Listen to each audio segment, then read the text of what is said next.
দেখেন ভোটার তালিকায় গত 2024-এ লোকসভা নির্বাচন থেকে শুরু করে বিধানসভা দিল্লি নির্বাচন June July August September October November December January এই যে 8 মাসে 4 লক্ষ লোকের নাম নথিভুক্ত করা হয়েছে বাড়তি, যেটা গত 14 বছরে হয়নি। এটা তো হয়েছে।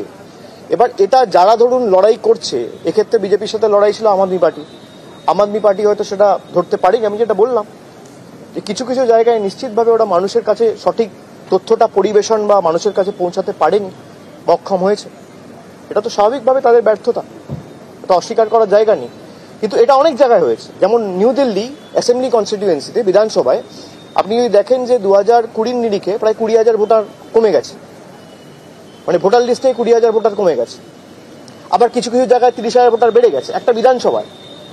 এরকম দিল্লিতে যে 70টা বিধানসভা রয়েছে সব মিলিয়ে প্রায় 4 লক্ষ 4.5 লক্ষ লোকের নাম এক্সট্রা নথিভুক্ত করা হয়েছে, এবং সেটা 7-8 মাসের ব্যবধানে।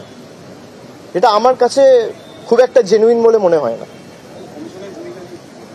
কমিশনের ভূমিকা আপনারা তো দেখেছেন সবাই। কমিশনের ভূমিকা নিয়ে যত কম বলা যায় তত ভালো, গলা বিশ্রাম পাবে। Sir, JPC report has been played today in the Rajya Sabha. In what context? On Waqf vote. Tomorrow that same bill will be placed in the Lok Sabha, but the thing is that some of the opposition statement or the cascade has been crossed out. JPC तो अब देख ही रहा है, किसी को बोलने का कोई इंडिपेंडेंस है नहीं, कोई स्वतंत्रता है नहीं, एक तरफा चला रहे। कोई भी किसी का सजेशन आप ऑन रिकॉर्ड लेते नहीं हो। मतलब ठीक है, अब लोग देख रहे हैं, पीपल आर वॉचिंग।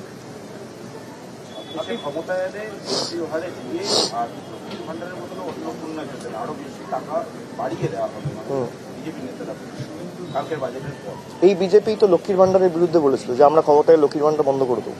কে বলেছিল? বিজেপি বলেছিল। কুচবিহারের নেত্রী বলেছিল। 1 বছর হয়ে গেছে, তার বিরুদ্ধে কোনো ব্যবস্থা নিয়েছে? যারা লক্ষ্মীর ভান্ডার বন্ধ করতে চায় তারা বলছে লক্ষ্মীর ভান্ডার দেবো। এটাই তো মামাটি মানুষের সরকারের সাফল্য। ঠিক আছে, থ্যাংক ইউ।